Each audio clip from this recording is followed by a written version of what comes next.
Assalamualaikum warahmatullahi wabarakatuh.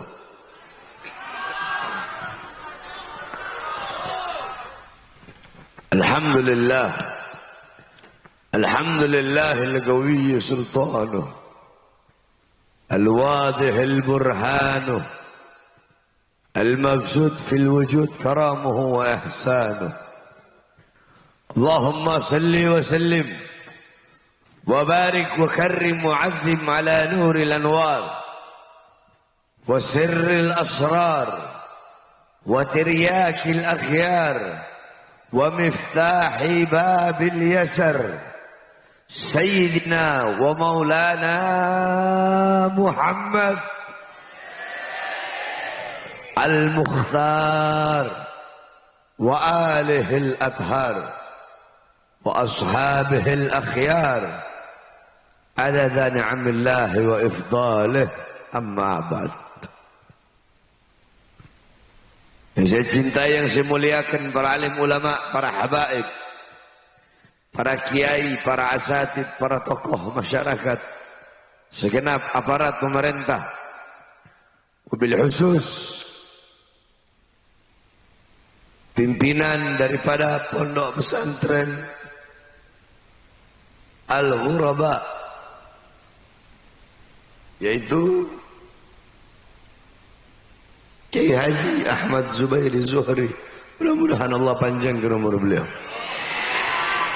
Allah sehatkan jasmani dan ruhani beliau, Allah perkuat langkah kaki beliau di dalam menuntun murid-muridnya, di dalam menghidupkan Islam, menyebarkan dakwah, menjadi penyambung lidah Rasulullah, menjadi pemegang tongkat estafet perjuangan dakwah baginda Nabi besar Muhammad. Saya awalnya baru ini dengar ada pondok pesantren Al-Ghuraba. Tahu arti Ghuraba? Apa artinya Ghuraba? Orang yang asing. Itu secara lafaz. Tetapi secara hakikat, Ghuraba, mereka adalah orang-orang yang mendapatkan petunjuk dari Allah di saat orang lain sedang tersesat. Mereka orang-orang yang dalam hatinya dipenuhi dengan cahaya Allah di saat orang-orang yang lain hatinya penuh dengan kegelapan. Ghuraba adalah orang-orang yang dekat dengan Allah, taat, patuh, tunduk kepada Allah. Ghuraba adalah orang-orang yang dimana di saat banyak orang-orang di luar sana terlena, tertipu dengan dunia, harta, pangkat, jabatan, tahta, kekuasaan, Ghuraba tidak tertipu. Ghuraba, mereka adalah orang-orang yang tidak tertipu. Mereka orang-orang yang memiliki iman yang kuat, yang patuh kepada Allah, taat kepada Rasulullah sallallahu alaihi wasallam. Mereka adalah orang-orang yang selamat dunia akhirat, bahagia dunia akhirat, jaya dunia akhirat, makmur dunia akhirat. Mereka adalah orang-orang pertama yang akan berjumpa dengan baginda Nabi besar Muhammad. Al-Ghuraba adalah orang-orang yang kelak di akhirat akan Nabi Muhammad beri minum langsung dengan tangan sucinya telaga Al-Haud, yang dimana ketika engkau meminumnya seteguk, maka engkau tidak akan pernah kehausan selama-lamanya. Itulah Al-Ghuraba. Mudah-mudahan kita menjadi Ghuraba. Kita menjadi orang-orang yang asing. Nggak apa-apa kita dianggap asing, saudara-saudara. Sebab sekarang Islam itu dianggap asing. Rasulullah sudah bilang, Islam itu awalnya asing dan bakal kembali kepada asing. Islam itu awalnya asing dan bakal kembali kepada asing. Sekarang yang mengasingkan orang Islam, yang mengasingkan ajaran Islam, yang mengasingkan syariat Islam, bukan orang kafir, bukan orang Kristen, Buddha, Hindu, bukan, tetapi orang yang mengaku Islam itulah yang mengasingkan syariat dan ajaran baginda Nabi besar Muhammad sallallahu alaihi wasallam. Saya mau tanya, jawab semua di luar sana, yang paling banyak mengikuti budaya-budaya barat, pakai rok mini, pakai tank top, perempuan-perempuan yang muka aurat, yang paling banyak orang kafir apa putri-putri Islam? Orang kafir apa orang Islam? Di Indonesia yang paling banyak merayakan hari-hari Valentine, malam tahun baru, hari-hari besar, orang-orang barat, orang-orang kafir, siapa yang paling banyak merayakan? Orang kafir apa orang Islam? Orang kafir apa orang Islam? Bahkan anak-anak muda kita malu untuk pakai sarung, merasa asing untuk pakai peci. Mereka terbiasa dengan pakai levis, sobek. Disuruh pakai jilbab, kenapa nggak mau pakai jilbab?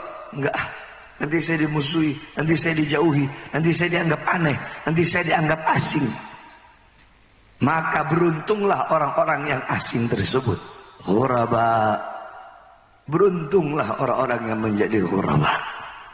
Saudara-saudara, saya tidak akan lama, karena saya sedang dalam keadaan sakit, terus 3 hari belum tidur. Jadi karena ini acara apa ini? Haflah imtihan. Saya akan membahas tentang santri.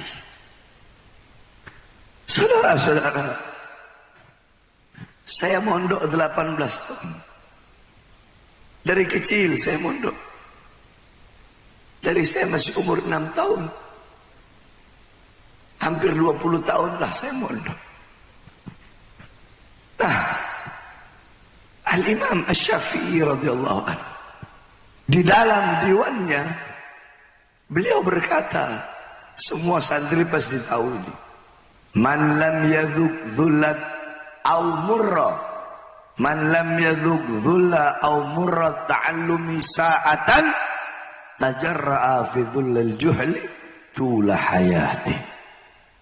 Wa qala ba'dul hukama man lam yahtamil dhulla aw murra ta'allumi sa'atan baqiya fi dhullil juhli abada. Apa kata Imam Syafi'i?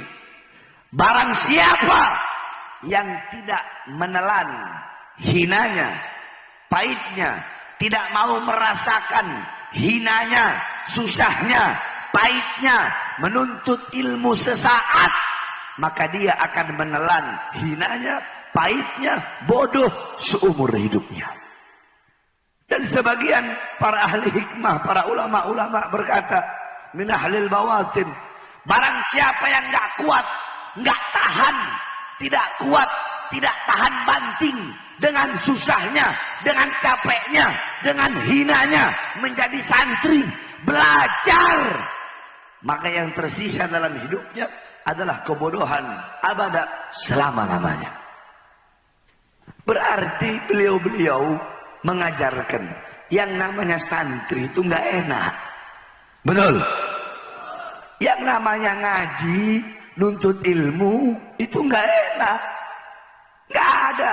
Itu kalau mau enak jangan jadi santri, jadi artis sana TikTok. Namanya santri itu nggak enak, saudara-saudara. Di sini diajarkan. Saya tanya kepadamu, semua jawab. Kalian ingin menikmati keindahan yang keindahan puncak, apa yang harus kalian lakukan? Berarti mendaki itu adalah syarat bagi kalian untuk menikmati keindahan puncak. Ketika mendaki capek enggak? Jawab yang keras, capek enggak? Lelah enggak? Ketika udah sampai di atas, hilang enggak capeknya? Hilang enggak lelahnya? Nikmat enggak? Senang enggak? Bahagia enggak? Berarti capek, susah itu syarat untuk kalian ingin menikmati keindahan puncak gunung. Kalian ingin mutiara yang indah. Apakah bisa kalian dapatkan begitu saja? Tidak. Apa yang harus kalian lakukan? Menyelam dalam lautan, tahan napas, basah, menyelam. Itu adalah syarat untuk mendapatkan mutiara yang indah. Saya tanya, madu berasal dari mana? Jawab, madu berasal dari mana? Nah, kalau kalian tanya sama semua orang, atau kiai-kiai, ustadz-ustadz, habib-habib, ulama dari ujung barat sampai ujung timur, kalian tanya madu berasal dari mana, mereka bakal jawab madu ya berasal dari lebah. Tapi kalau kalian tanya kepada Bahar bin Smith, Beb, madu berasal dari mana, saya akan jawab madu berasal dari bunga yang terluka sebab sarinya dihisap oleh sang lebah. Maka syarat adanya madu yang menjadi obat penyembuh itu adalah terlukanya si bunga. Si bunga menahan sakit, si bunga menahan siksa. Agar apa? Agar ada madu yang menjadi penyembuh bagi manusia.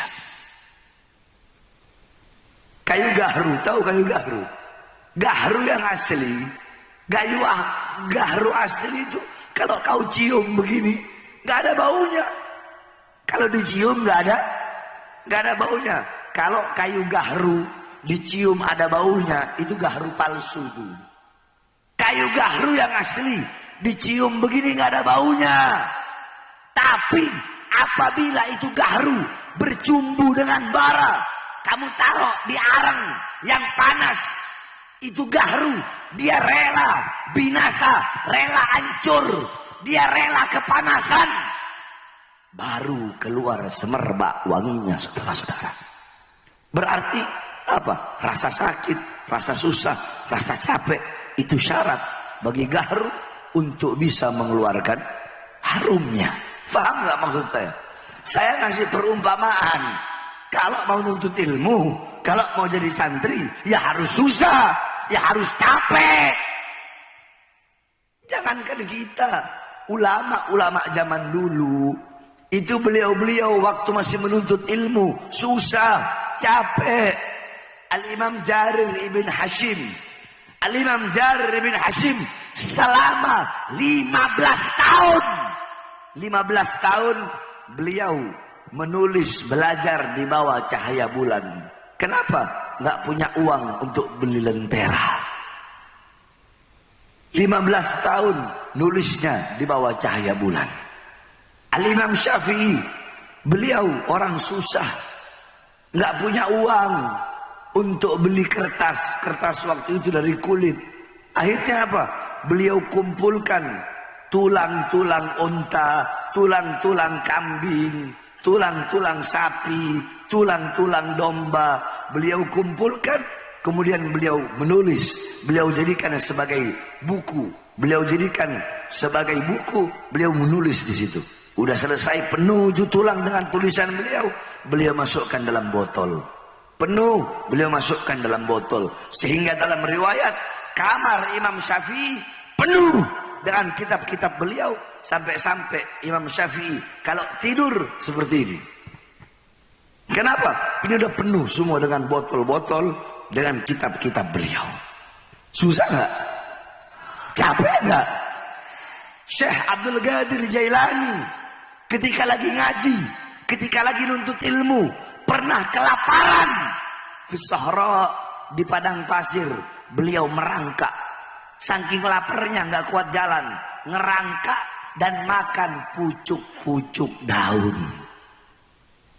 Dalam kitab, kau buka kitab Inbahur Ruwat ala Anba'in Nuhat, dijelaskan ulama ahli nahwu zaman dulu itu kalau mau belajar nahwu, itu gurunya punya rumah, itu harus masuk lewat gorong-gorong. Jadi masuk lorong, masuk goa. Masuk goa, itu goa makin hari makin sempit. Dan itu goa, kalau dalam goa, tahu goa kan? Di goa itu kan ada kayak batu-batu tajam begitu tuh. Nah, jadi makin hari makin sempit. Ketika mereka, para ahli nahwu ini, keluar dari goa, mau sampai depan rumah gurunya, semua kulit-kulit mereka lecet, keluar semua, berdarah semua, saudara-saudara. Mereka susah, mereka capek, nggak tahu-tahu mereka dapat ilmu, yakni ilmu Kau pikir ilmu itu didapatkan dengan enak-enakan, ya, dengan santai, dengan tenang. Terus kau pikir ilmu bisa didapatkan dengan harta, dengan garis keturunan. Kau punya bapak kiai, kakekmu kiai, kakek moyangmu kiai. Kenapa? Karena mereka belajar.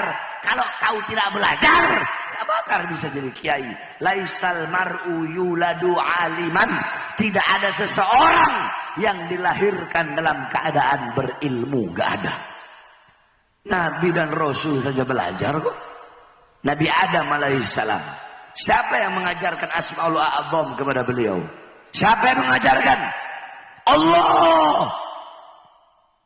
Nabi Muhammad, apa kata Nabi Muhammad? Addabani Rabbi fa ahsana ta'dibi. Allah yang mengajarkanku, Allah yang mendidikku. Maka sebaik-baiknya pengajaran, sebaik-baiknya pendidikan adalah pendidikanku.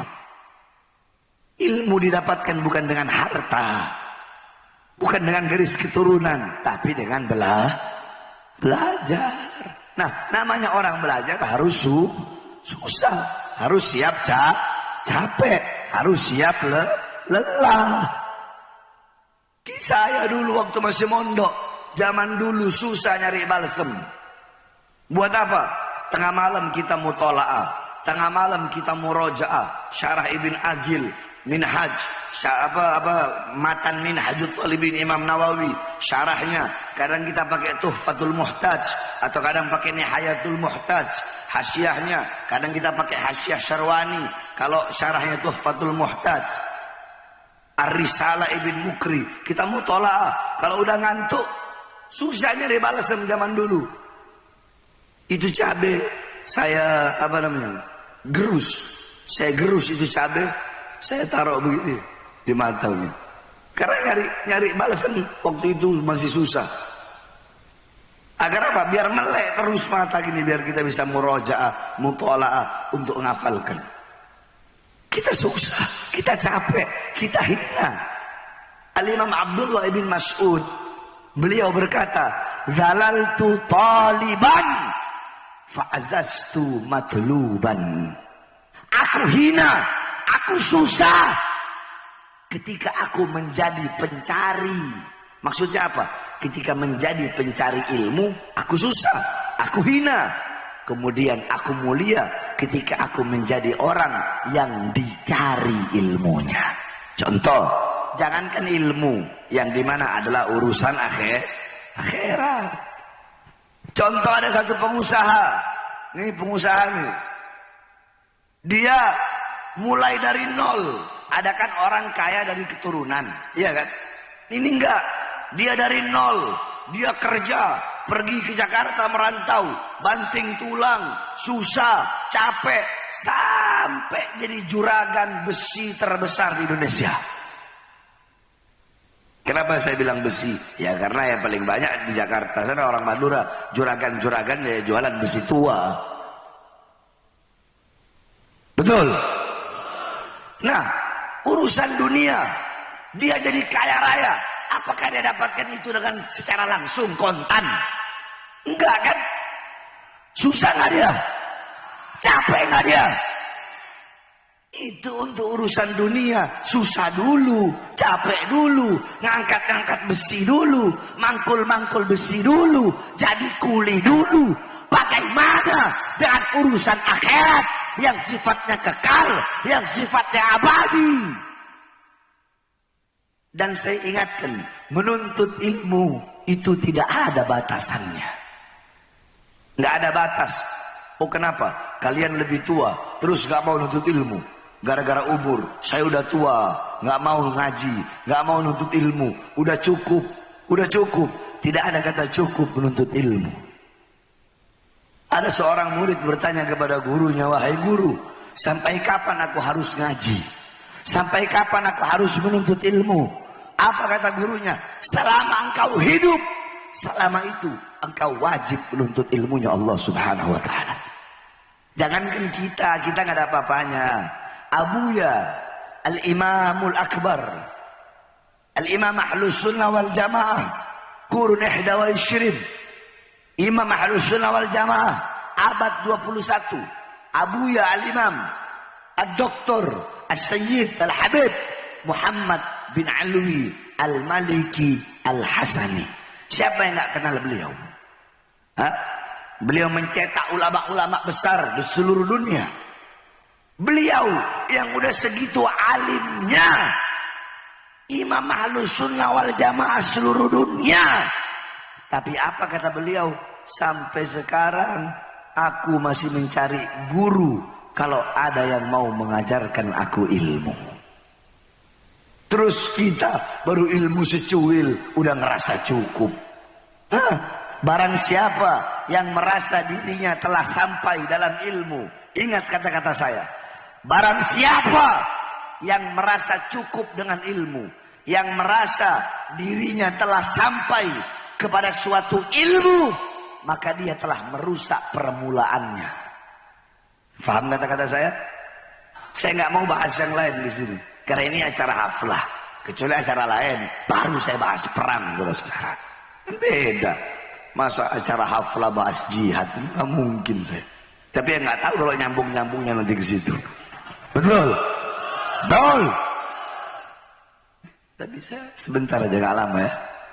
Capek saya. Nah, sampai mana tadi? Sampai mana saya? Loh, kok perang? Bukan, yang ilmu.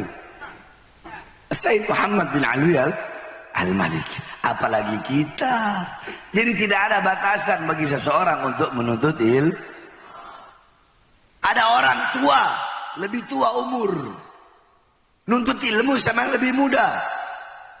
Gak boleh gengsi. Gak ada. Tidak ada penghalang antara dirimu dengan ilmu. Walaupun ilmu datangnya dari seseorang yang lebih muda darimu, lebih muda usianya darimu, atau nasabnya tidak lebih mulia darimu. Contoh saya Habib, tapi saya dulu ngaji sama kiai. Saya ngaji nahwu, sorof, i'rab, i'lal, insya, balagha, bayan, ma'ani, mantik, munadhara. Itu saya belajar sama kiai, sama ustadz. Tapi walaupun kalau dari garis turunan, ya saya lebih mulia. Tapi beliau saya punya guru, tetap saya cium tangan beliau, tetap saya hormat, tetap saya ta'zim. Tidak ada penghalang antara seseorang dengan ilmu, walaupun ilmu datangnya dari orang yang lebih muda darinya. Jadi tidak ada batasan untuk menuntut ilmu. Kalian, oh beb, saya udah tua. Gak ada kata tua untuk menuntut ilmunya Allah Subhanahu Wa Taala. Oh beb, saya sibuk, saya kaya, sibuk ngurusin harta. Tidak ada kata kaya, tidak ada kata sibuk urus harta untuk menuntut ilmunya Allah Subhanahu Wa Taala. Kalau bukan karena ilmu, mana bisa kau tahu mana halal, mana haram, mana baik, mana buruk, mana hak, mana batil. Mana bisa kau kenal Allah, mana bisa kau kenal Rasulullah kalau bukan karena ilmu. Nah, ilmu didapatkan hanya dengan satu cara. Apa itu? Dengan belah. Sekali lagi, dengan belah. Jawab yang keras, dengan belah. Itu yang pertama. Al-ilmu bitta'allum. Ilmu didapatkan dengan belah. Dan belajar harus bersusah payah. Paham? Paham nggak? Biar pulang dari sini bawa manfaat. Saya nggak mau ngasih sesuatu yang sia-sia. Paham nggak yang saya kasih, yang saya sampaikan ini? Paham ya? Itu yang pertama. Nah, yang kedua, kalau ilmu dengan belajar, ini sebenarnya nasihat buat santri-santri. Harusnya kiai santrinya kumpulin di sini. Ini nasihat khusus buat santri yang mondok sebenarnya ini. Tapi ya nggak apa-apa, kita di sini semua santri. Mau kiainya, mau ustadz tetap santri. Saya sampai sekarang masih santri, menganggap diri saya santri. Ilmu didapatkan dengan belajar. Saya mau tanya, coba jawab. Ada pondok punya murid 10.000. 10.000 murid itu keluar. Yang jadi ulama, kiai, pendakwah kira-kira berapa dari 10.000 itu? Umumnya, pada umum. Atau nggak usah 10.000, 1.000 aja. Kira-kira berapa? Ayo jawab. 100. Nggak sampai. Paling 10. Betul? Betul? Paling 10. 900-nya ya biasa aja. Iya kan? Loh, pertanyaannya, kok bisa begitu, Beb? Bisa. Kenapa? Kamin syajarah, berapa banyak pohon, akan tetapi tidak ada buahnya. Berapa banyak orang yang berilmu. Orang berilmu ini banyak, tetapi mereka tidak mendapatkan manfaat dan berkah dari ilmunya. Nah, 1.000 yang keluar dari pesantren, 10 yang jadi pendakwa atau buka pondok, 10 itu mereka orang yang mendapatkan berkah dan manfaat dari ilmu. Berarti yang sisanya nggak dapat berkah, nggak dapat manfaat, cuma dapat ilmu, tapi nggak dapat naf'a wal barokah. Terus bagaimana caranya biar bisa dapat manfaat keberkahan kan itu pertanyaannya. Pengen dapat barokah ilmu, pengen dapat manfaat ilmu. Al ilmu bitta'allum wan naf'a wal barokah bil khidmah. Barokah ilmu, barokahnya ilmu, manfaatnya ilmu itu didapatkan dengan khidmah, melayani guru, taat kepada guru, akhlak kepada guru, adab kepada guru. Di situ ada berkahnya ilmu. Abu Yamaniki bilang apa? Ahabbu ilayya, lebih aku cintai murid yang banyak khidmah, yang banyak baktinya, daripada banyak belajarnya. Ente mau belajar sampai botak pala ente, kalau nggak ada khidmat, nggak ada taat, nggak ada akhlak, nggak ada adab, nggak bakal dapat berkah dan manfaatnya ilmu. Satu contoh, kita ambil kiai dari Madura. Siapa beliau? Kiai Kholil Bangkalan. Satu waktu Kiai Kholil naik delman, saudara-saudara. Apa bahasa Maduranya delman? Dokar. Waktu Kiai Kholil lagi naik dokar, tiba-tiba Kiai Kholil nanya sama delman, sama yang apa, yang punya dokar itu apa? Siapa namanya? Hah? Kusirnya itu. Syekhana Khalil tanya, ini kalau bahasa Maduranya kuda berasal dari mana, Pak? Jeren dari kemah. Gitulah, kurang lebihnya begitu. Jeren dari kemah. Dijawab sama si kusir ini, dari Bima, Kiai. Dari daerah Bima, NTB, Nusa Tenggara Barat. Apa kata Kiai Kholil? Turunkan saya sekarang. Turunkan saya. Saya nggak mau naik kuda yang berasal dari Bima. Kenapa? Karena saya punya guru orang Bima, sehingga saya tidak mau naik kuda yang kakinya pernah menginjak tanah kelahiran guru saya. Coba kau bayangkan, sampai segitunya akhlak dan adabnya Kiai Kholil kepada guru. Makanya jangan heran kenapa beliau-beliau ini mendapatkan keberkahan, mendapatkan jadi wali, jadi karena apa? Bukan dengan banyak belajar, tetapi akhlak, adab serta khidmah. Saudara-saudara, saya punya guru tua, Habib Idrus bin Salim Al-Jufri. Saya tidak pernah berjumpa dengan beliau karena zamannya jauh. Saya punya abah yang berguru langsung kepada beliau.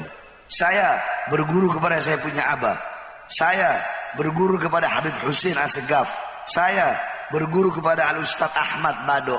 Tiga ini abah saya, Habib Husin Assegaf, Ustadz Ahmad Bado, berguru kepada Habib Idrus bin Salim Al-Jufri.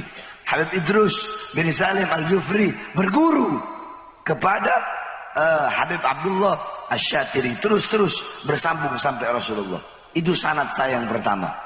Sanad ilmu saya yang kedua, saya berguru kepada Abuya Al-Habib Zain Baharun, kemudian Al-Habib Muhammad bin Idrus Al-Haddad, kemudian Al-Habib Saleh Al-Idrus Malang, yang dimana ketiga ini beliau berguru kepada Abuya Sayyid Muhammad bin Alwi Al-Maliki, terus sampai kepada Rasulullah sallallahu alaihi wasallam.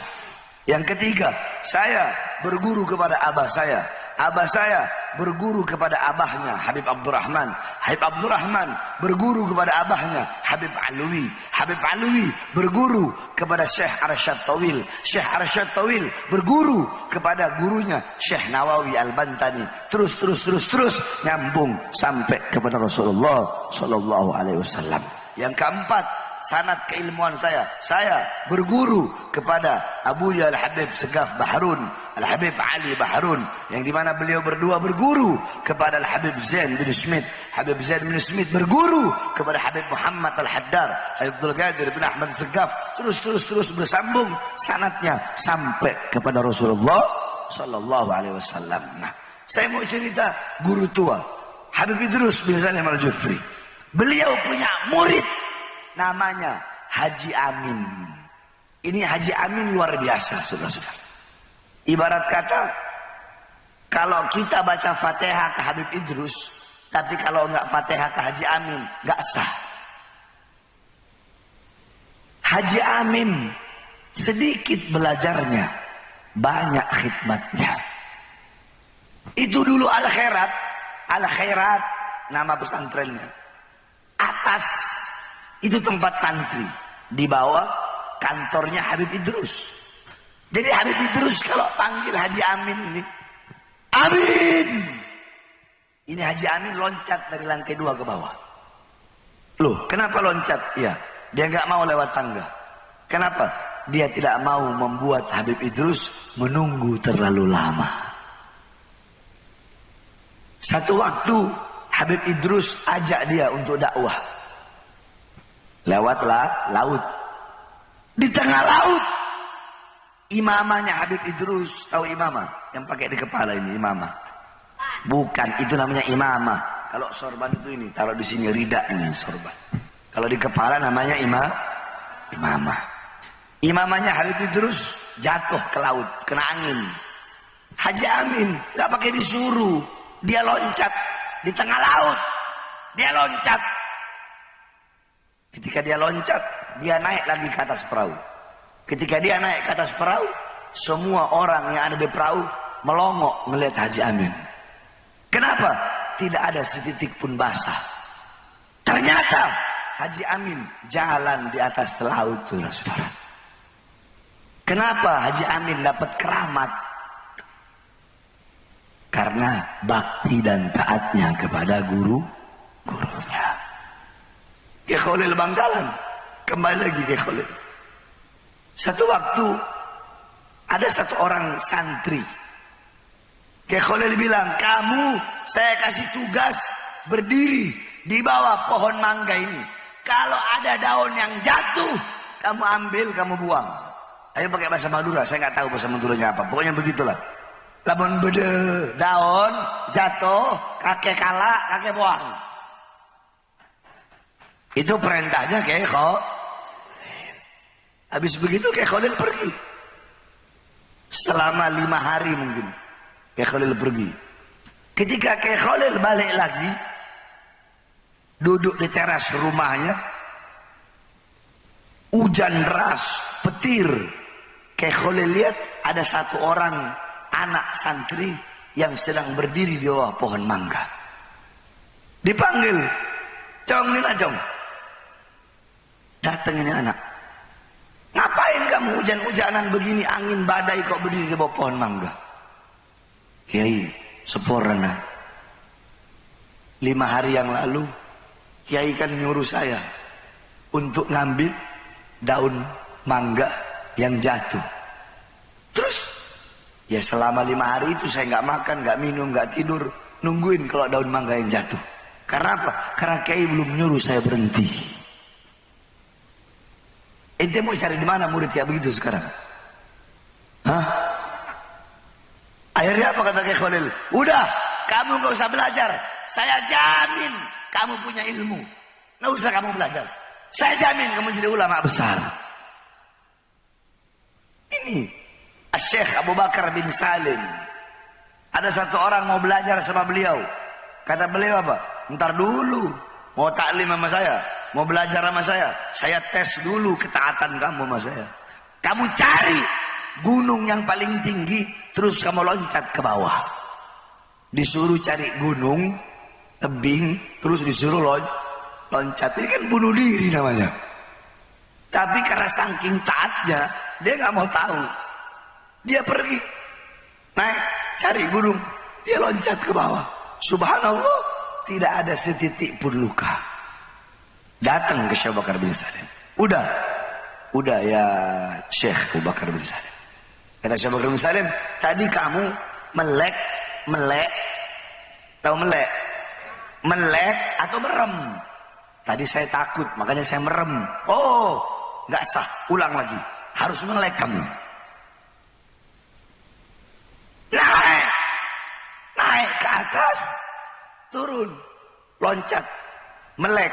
Ketika dia loncat melek, dia lihat ada sayap-sayap malaikat yang menampung dia sehingga dia tidak jatuh di atas tanah.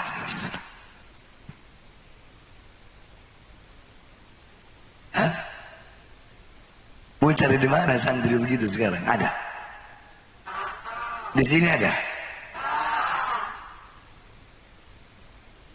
Yang kedua, kamu pergi ke masjid di saat orang-orang sholat ngadap kiblat, kamu sholat membelakangi kiblat. Bayangin coba. Jadi ibarat kata, ini masjid, kalian ngadap sini kan, sholatnya ngadap kiblat. Nah, ini orang disuruh ngadap sana, ngebelakangin kiblat. Ini santri tadi. Jadi setiap ada orang yang lewat bilang, junun, gila. Junun, gila, ini orang gila. Orang sholat ngadap kiblat, ini malah belakangin kiblat. Tapi ketika dia sedang sholat, gemetar. Kenapa gemetar? Dia lihat ada Ka'bah di depannya dia, saudara-saudara. Itu orang yang sholat ngadap kiblat nggak bakal bisa lihat Ka'bah. Dia sholat belakangi kiblat, tapi dia lihat ada Ka'bah di depannya dia. Kenapa? Saking taatnya kepada gurunya. Makanya saya tanya semuanya di sini, pengen manfaat nggak ilmunya? Pengen manfaat nggak? Pengen barokah nggak? Khidmah, layani guru. Gum lil muallimi wa fihi tabjila. Kadal muallim an yakuna rasula. Berdirilah, sambut gurumu, berilah penghormatan, berilah taukir, pengagungan kepada gurumu. Kenapa? Karena hampir-hampir seorang guru itu menjadi seorang rasul. Al-Imam Al-Iskandari, beliau berkata, uqaddimu syaikhi ala abi. Aku lebih mendahulukan guruku daripada bapakku. Aku lebih mendahulukan guruku daripada bapakku. Ditanya, kenapa ya Imam? Dijawab sama beliau, li'anna abi sababul hayatil faniyati wa syaikhi wa muallimi wa muaddibi wa mudarrisi wa ustadi sababul hayatil bakiyati. Bapakku adalah sebab adanya aku di dunia yang hina, di dunia yang fana, di dunia yang bakal hancur, di dunia yang bakal binasa.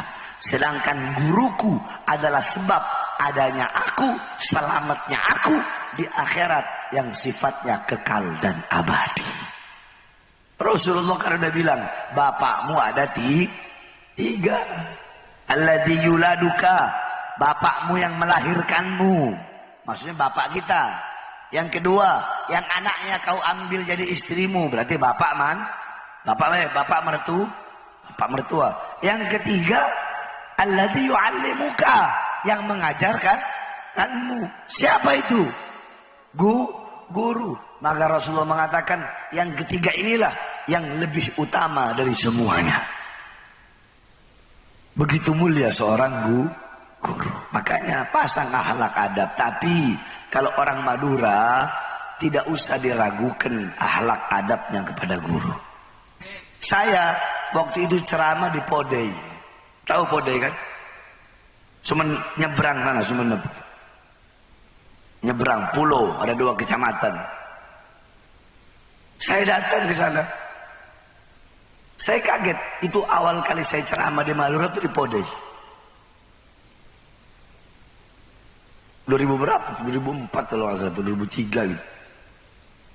Itu saya lagi jalan. Saya lihat ini orang kenapa kok motor-motoran didorong, mogok apa kenapa ini? Saya kira mogok motornya. Ternyata enggak. Saya tanya, Haji Munir, itu kenapa kok motornya didorong? Iya Beb, orang Madura akhlaknya begitu Beb. Kalau sama ulama, sama habaib, mereka enggak mau, enggak berani mereka naik di atas motor. Makanya mereka dorong Beb. Luar biasa akhlaknya. Luar biasa adabnya. Ini saya lihat cuma di Madura. Di sini begitu enggak? Makassar. Benar. Benar begitu. Sebab yang saya tahu orang Madura itu sebajingan-bajingannya, setukang-tukang caroknya, sepembunuh-pembunuhnya, tapi kalau udah sama ulama begini. Benar. Benar itu. Benar. Nah, sekarang saya tanya, semua orang Madura, kalau demi kepala desa rela carok-carokan, iya kan? Iya kan? Rela bunuh-bunuhan demi kepala desa. Siapa kepala desa itu? Hah? Emang dia bisa menyelamatkanmu di akhirat? Hah? Kepala desa cuma butuh sama kamu kalau ada maunya doang. Betul? Rela kalian bunuh-bunuhan ya? Terus kenapa tidak rela mengorbankan nyawa dan jiwa untuk menjaga para ulama? Masuk akal nggak? Masuk akal nggak? Jikalau kalian rela mengorbankan nyawa, mengorbankan jiwa demi urusan dunia, demi menjaga kepala desa kalian, maka bersumpahlah, berjanjilah, wahai masyarakat Madura, kalian harus lebih rela menumpahkan darah untuk menjaga ulama, kiai, dan habaib kita, saudara-saudara. Allahu Akbar. Allahu Akbar. Madura siap jaga ulama, siap jaga para ustadz, siap jaga para kiai, siap jaga para habaib. Allahu Akbar. Itu baru orang Madura itu. Kalau ada orang Madura nggak cinta ulama, oh, tes DNA.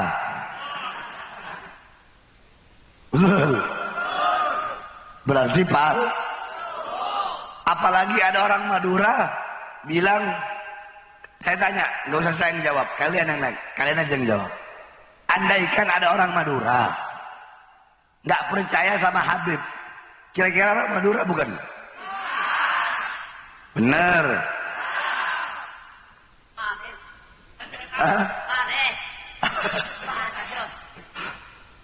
Ayo jawab dulu, saya mau dengar ini. Andaikan ada orang Madura, mau ustadz kek, mau kiai kek, mau gus kek, mau siapa kek, mau ra kek, mau siapa kek, tapi nggak percaya dengan adanya Habib, kira-kira itu orang Madura bukan? Kurang keras. Madura bukan?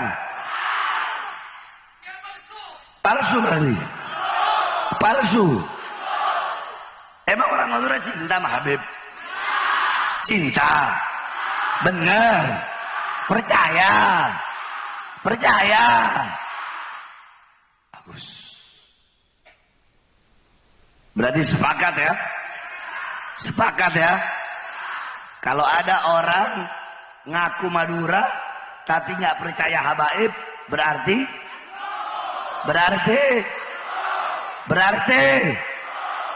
yang ngomong bukan saya loh ya, yang ngomong orang Madura juga. Nanti saya lagi yang dituntut. Habib Bahar menyebarkan fitnah. Ayo saya tanya sekali lagi, yang jawab orang Madura bukan saya. Kalau ada orang ngaku orang Madura nggak percaya sama habaib, itu asli apa palsu? Asli apa palsu? Kenapa?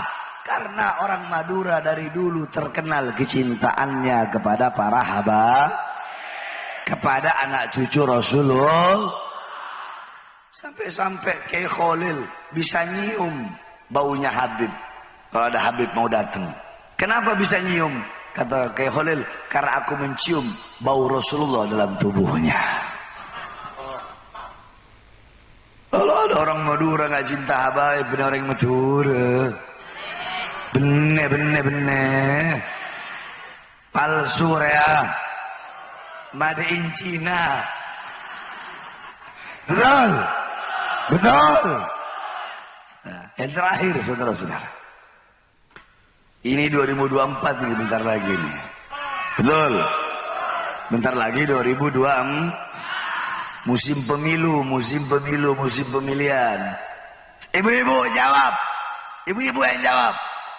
Saya mengatakan banyak pejabat sekarang, mau RT, RW, lurah, camat, bupati, wali kota, gubernur, presiden, butuh sama rakyat, butuh sama masyarakat.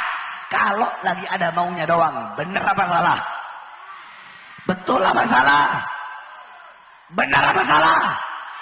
Betul apa salah? Sebelum jadi ini, saya berjanji memakmurkan rakyat. Saya berjanji mensejahterakan rakyat. Saya berjanji akan berlaku adil. Tetapi setelah jadi, yang makmur bukan rakyat, yang sejahtera bukan rakyat, yang makmur partainya, yang makmur kekuasaannya, yang sejahtera politiknya. Kita bangsa dan rakyat Indonesia menjadi budak di negara kita sendiri, saudara-saudara. Betul. Ibu-ibu saya tanya, BBM naik enggak? BBM naik enggak? Beras naik enggak? Kebutuhan pokok naik enggak? Enak.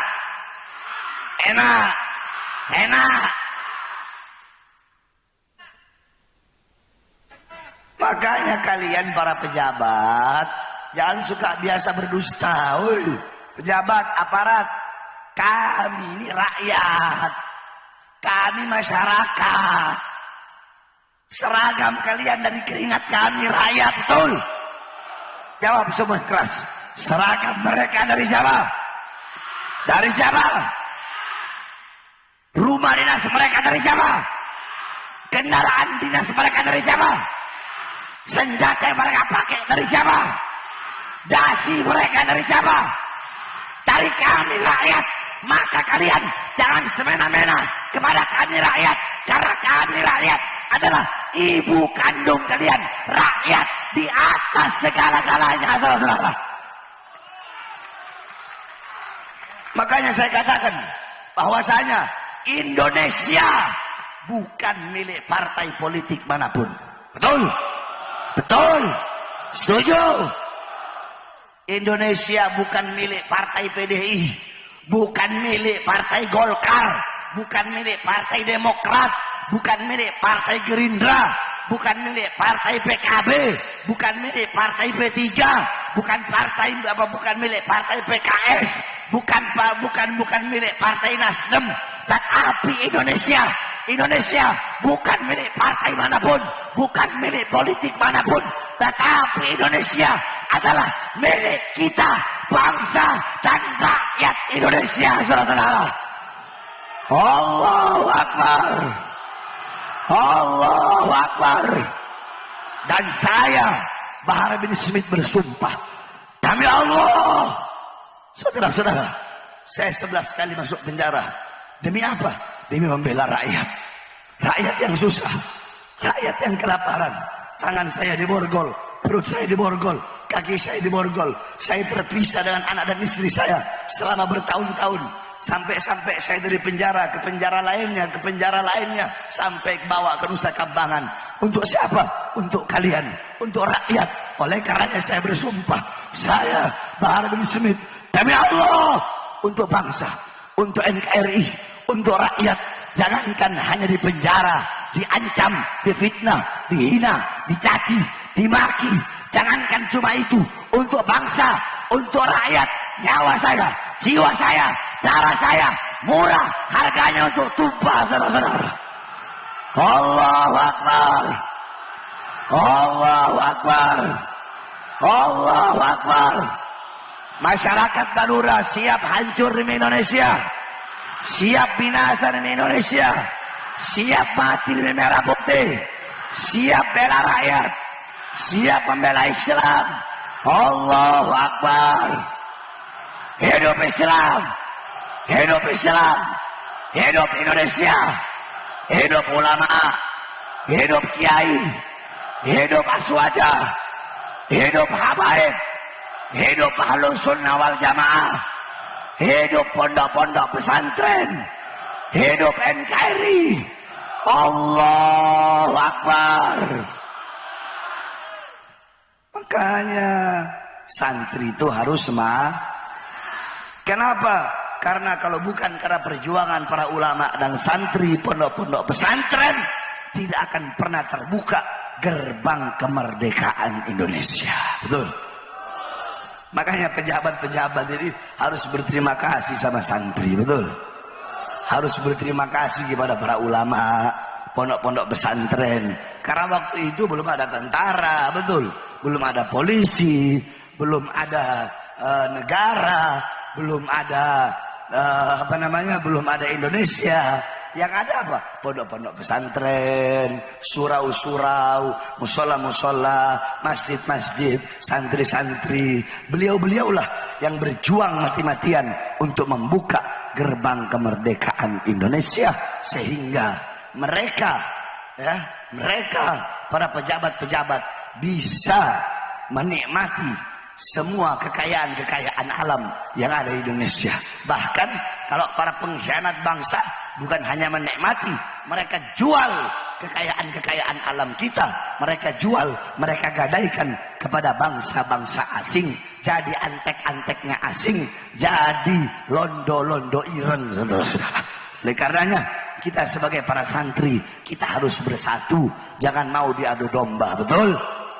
Para ustadz, para kiai, para habaib, semuanya, para santri, kita semua harus bersatu. Untuk apa? Untuk sama-sama menjaga negara kita tercinta, menjaga Republik Indonesia, menjaga kedamaiannya, ketentramannya, persatuannya. Harus sama-sama kita jaga dari para pengkhianat-pengkhianat bangsa yang ingin menghancurkan persatuan di Indonesia. Sebab kenapa?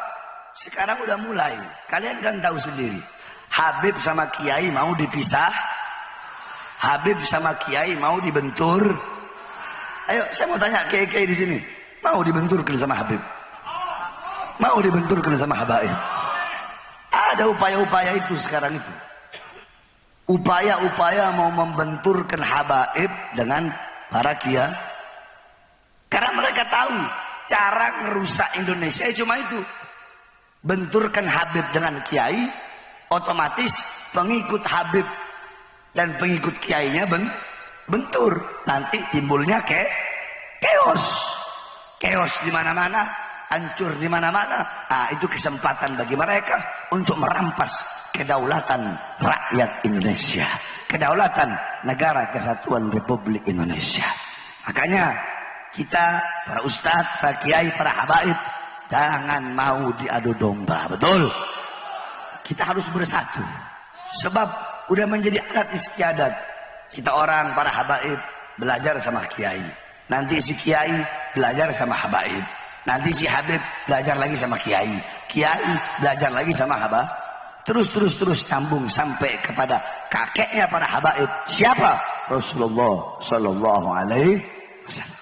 Nah sekarang saya tanya, ayo kiai yang jawab, kalau ada kiai benci sama habaib, pantas nggak dipanggil kiai? Ayo para kiai jawab. Kiai Madura pantas nggak? nggak pantas. Punya ilmu itu. Punya ilmu nggak? Goblok. Goblok apa pinter? Kalau ada kiai bilang Habib nggak ada, itu kiai pinter apa goblok? Belajar apa enggak? Makanya jangan ikuti yang kayak begitu, betul? Itu hanya sebagian kecil saja. Kebanyakan tidak seperti itu, betul? Betul? Oleh karenanya kita doakan.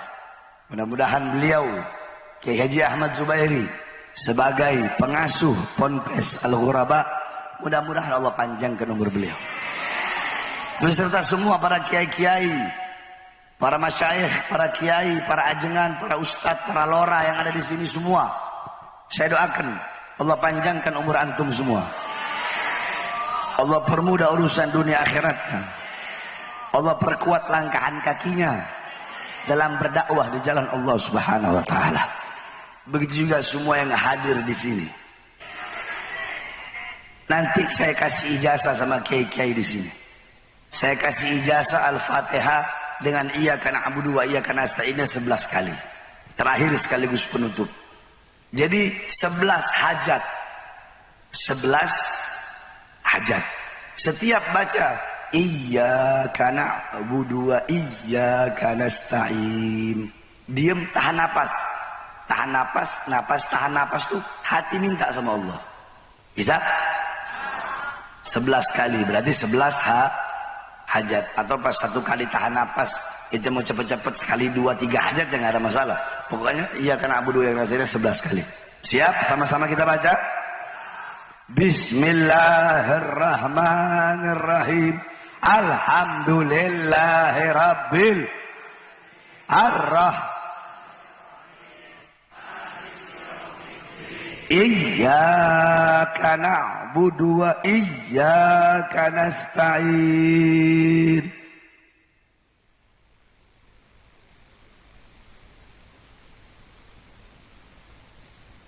Iyyaka na'budu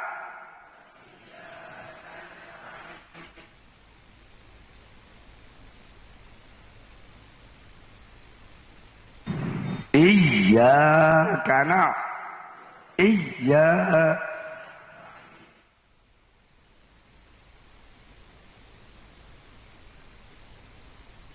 Iyyaka na'budu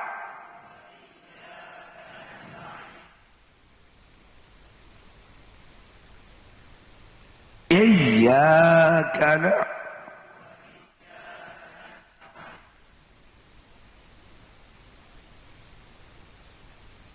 Iyyaka na'budu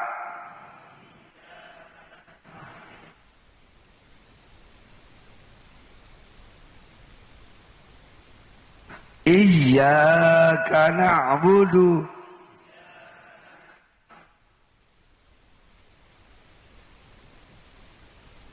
Iyyaka na'budu wa iyyaka nasta'in. Iyyaka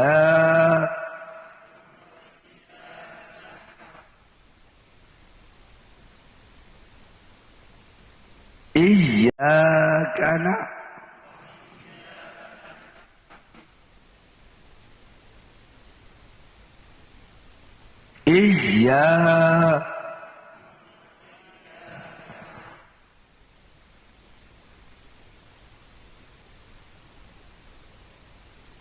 اهدنا صراط الذين أنعمت عليهم غير المغضوب عليهم ولا الضالين. أيها الأساتذة أجزتكم هذه الإجازة الفاتحة بإياك نعبد وإياك نستعين 11 مرة ikhlas lillahi ta'ala.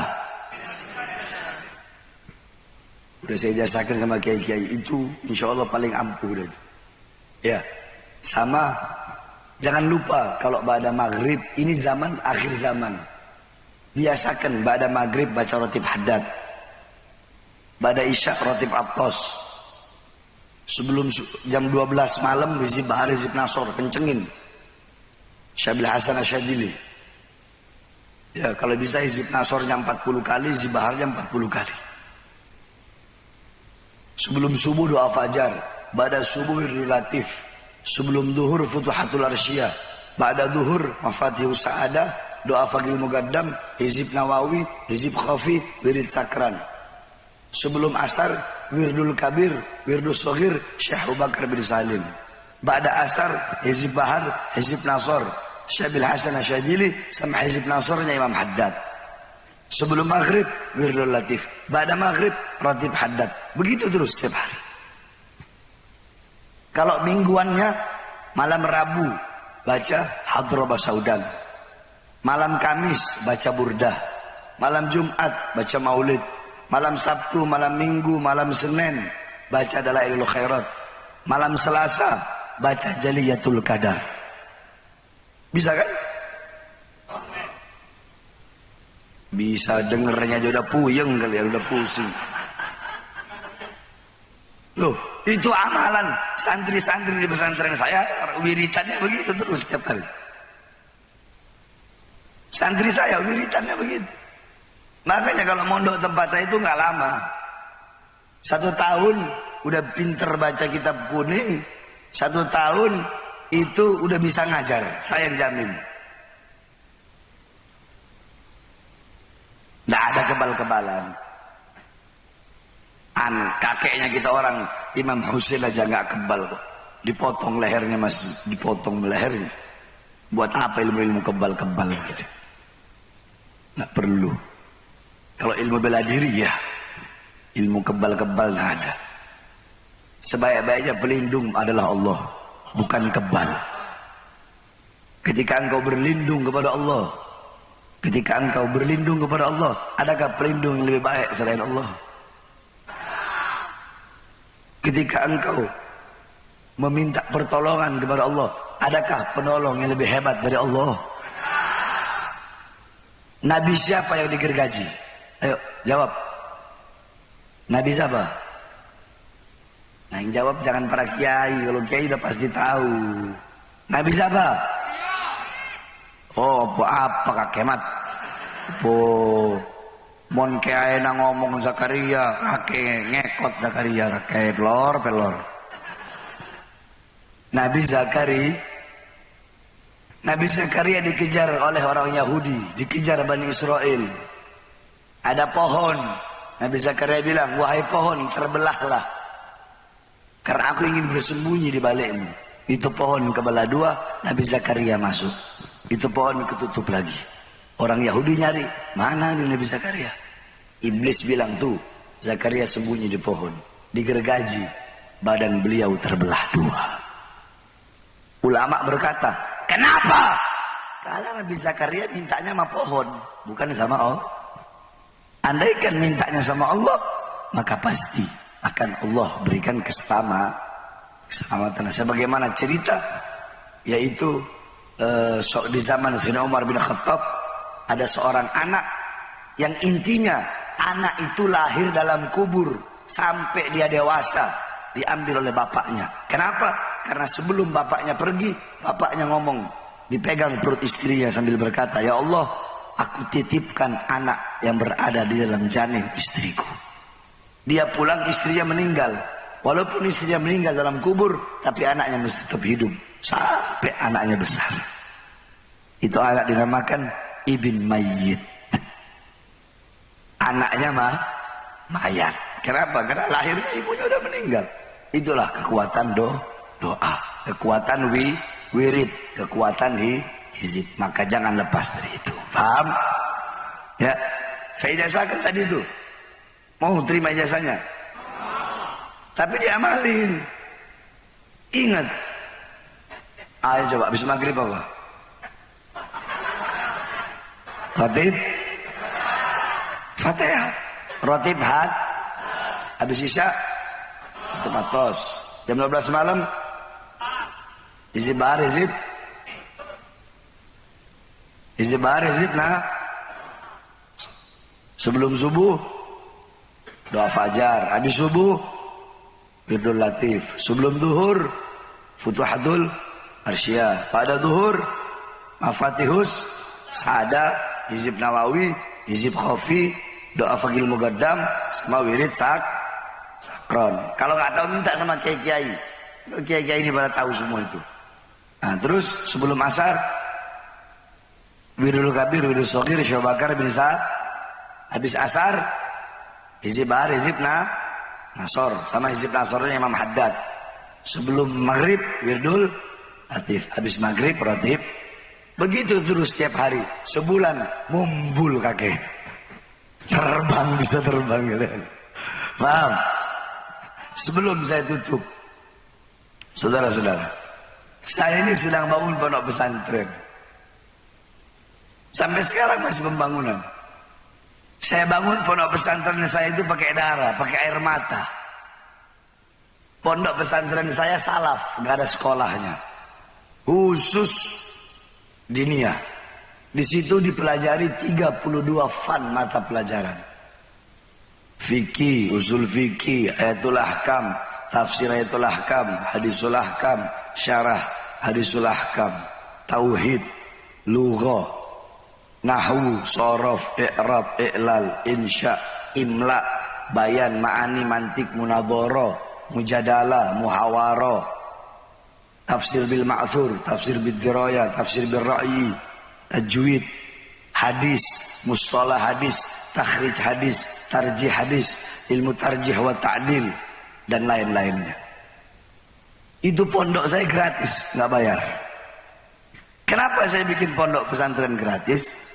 Karena saya ngelihat, miris hati saya, ngelihat masuk pesantren 15 juta pendaftarannya, 20 juta, udah gitu ilmunya nggak seberapa. Makanya saya bikin pondok pesantren gratis, masuk gratis, tiap bulan semampunya mau bayar berapa? Mampu 50.000, ya 50.000 bayar buat nambah makannya anak-anak. Jadi kalau anak-anak, kalau saya nggak makan, ya anak-anak santri nggak makan, sama-sama kita nggak makan. Saya bikin pondok pesantren. Kalau saya mau, itu pesantren nggak pakai apa namanya, semen, pakai emas, saya pakai itu. Kalau saya mau terima dana dari pejabat. Berapa banyak pejabat-pejabat yang datang ke saya, bawa 3 cek dari Inggris, pound sterling, cek dolar Amerika, sama cek BCA Indonesia. Beb, Habib mau berapa? Puluh triliun, 100 triliun, tulis. Yang penting Habib diem-diem aja di pondok, nggak usah ceramah bahas-bahas pemerintah. Pondok Habib kami bangun semewah mungkin. Apa yang Habib mau kami kasih? Apa jawaban anak? Mohon maaf, saya nggak bisa kalian beli. Kalau Ustadz Kiai Habib yang lain mungkin bisa kalian beli. Bahar bin Smith sampai mati nggak bakal kalian bisa beli.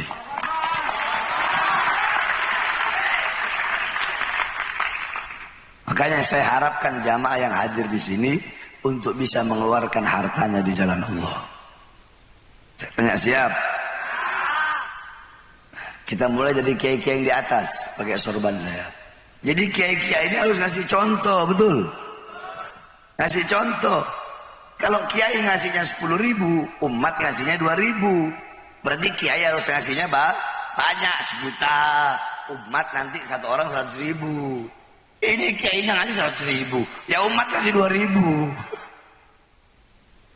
Tidak ada harta yang bisa menyelamatkanmu dalam kubur kecuali harta yang dikeluarkan di jalan Allah. Mau amal jariah nggak? Mau amal jariah nggak? Keluarkan harta kalian di jalan Allah Subhanahu wa Ta'ala.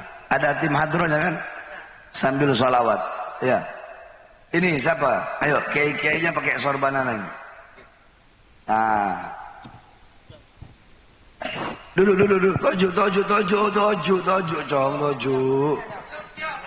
Ayo semuanya kita bersolawat. Salatullah salam